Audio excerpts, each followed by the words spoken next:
நேற்று வந்து ஸ்ரீவில்லிபுத்தூர் ஆண்டாள் கோவிலில் போய் இளையராஜா வந்து உள்ள விடல. இசைக்கு ராஜா, அவர் உலகம் முழுக்க அவருக்கு புகழ் இருக்குது. அவரோட இசைத்திறமை வந்து ஒரு தெய்வீகத்தன்மையுடையது அப்படின்ற மாதிரி அவருடைய ரசிகர்கள் எல்லாம் அவரை கோலாகலமாக கொண்டாடக்கூடிய சூழல் இருக்குது.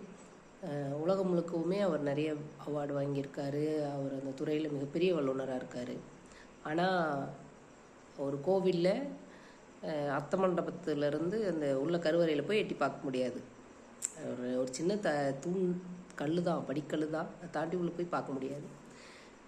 ஸோ இதுதான் அதை வந்து அதை அனுமதிக்கிறதா இருந்தாலும் அனுமதிக்க முடியாதுங்கிறதுனாலும் அவங்க தான் உள்ளே இருக்கக்கூடிய அந்த பாட்டில் ஜூயர், அதாவது பாட்டில் வச்சு உடப்பேன்னு சொல்லி ஒரு தடவை வைரமுத்து ஆண்டாள் பற்றின ஒரு சர்ச்சை வந்தப்போ இவர் வந்து பாட்டிலோட வச்சு அடிப்படலாம் என்னமோ சொல்லிகிட்டு இருந்தார். வன்முறையாளராக பயங்கரமாக பேசிகிட்டு இருந்தார். ஸோ ஐயர்களெல்லாம் ரொம்ப மென்மையானவங்கிறத உடைத்த ஜூயர் இருக்கிற இடம் வந்து ஸ்ரீவில்லிபுத்தூர் ஆண்டாள் கோவில் தான். அந்த ஸ்ரீவில்லிபுத்தூர் ஊர் பேரையே திருவில்லிபுத்தூர்னு சொல்லிட்டு கலைஞர் ஆட்சியில் மாற்றிட்டார். அனைத்து சாதியினரும் அர்ச்சகராகலாம்னு இன்னைக்கு மு.க. ஸ்டாலின் வந்து அவர் ஆட்சியில் தீர்ப்பு வாங்கி அதை செயல்படுத்திட்டார். ஸோ அதை செயல்படுத்துகிற இடங்கள் வந்து வைணவ கோவில்களில் பெண் தெய்வங்களுக்கு பெண் அர்ச்சகர்கள் அப்படிங்கிறத கொண்டு வந்தாலே இந்த மாதிரியான சனாதன நடைமுறைகள் வந்து கொஞ்சம் மாறுவதற்கான, குறைக்கப்படுவதற்கான வாய்ப்புகள் அதிகமாக இருக்குது. இதில் என்னென்னா, இதை பாதிக்கப்பட்ட நபர் வந்து அவர் தான் பாதிக்கப்பட்டதாகவே உணரலை. அவர் வந்து இது என்னுடைய சுயமரியாதைக்கு அங்கே எந்த பிரச்சனையும் இல்லை, நான் சுயமரியாதைக்காரன்னு சொல்லி அறிக்கை விடுறாரு. ஸோ அதே தான் இதுக்கு முன்னாடி இப்போ நம்ம இந்த மாதிரி நிறைய பேருக்கு நடந்திருக்கு. அவங்க எல்லாருமே இப்படி தான் ரியாக்ட் பண்ணாங்க. ராம்நாத் கோவிந்த் குடியரசுத் தலைவராக இருந்தார். அவர் போய் அவரை கோவிலுக்குள்ளே விடலை, வெளியிலேருந்தே சாமி கும்பிட்டு போனார்.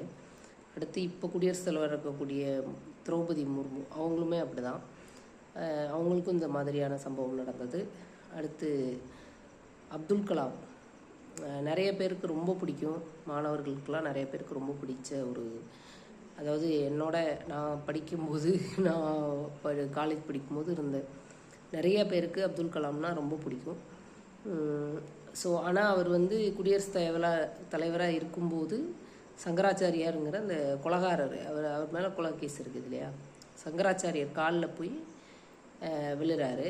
ஸோ இந்தியாவுடைய குடியரசுத் தலைவர், இந்தியாவுடைய முதல் குடிமகன் வந்து ஒரு சாமியார் காலில் விழுந்தால் இந்தியாவே விழுந்த மாதிரி தான். அது சனாதனமோ என்ன தனமாக இருந்தாலும் அது இந்திய மக்கள் அனைவரையும், அத்தனை கோடி மக்களையும் செக்குலரிசமுக்கு எதிராக அவமானப்படுத்தக்கூடிய ஒரு செயல்.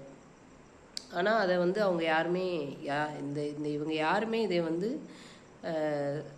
தன்மதிப்பு உணராமல் நடந்த விஷயம் அப்படிங்கிறத அக்செப்ட் பண்ணிக்கவே இல்லை. ஸோ இவங்க அக்செப்ட் பண்ணிக்காத வரை இவங்களுக்கான தீர்வுகள் வந்து நேரடியாக கொடுக்க முடியாது. யாராலையுமே, எந்த கட்சியாலையும் நேரடியாக தீர்வு கொடுக்க முடியாது. ஆனால் மறைமுகமாக ஆண்டாள் கோவில்ங்கிறது பெண் தெய்வ வழிபாடு. பெண் தெய்வ வழிபாடுக்கு பெண் அர்ச்சகர் தான் இருக்கணும். பெண் அர்ச்சகர்கள் நிறைய பேர் படிச்சுட்டு காத்துட்ருக்காங்க. ஸோ அவங்களுக்கு அங்கே வாய்ப்பு கொடுக்கப்பட்டால் இதில் வந்து ஒரு சீர்திருத்தம் நடக்க வாய்ப்பு இருக்குன்னு நம்பலாம். நன்றி, வணக்கம்.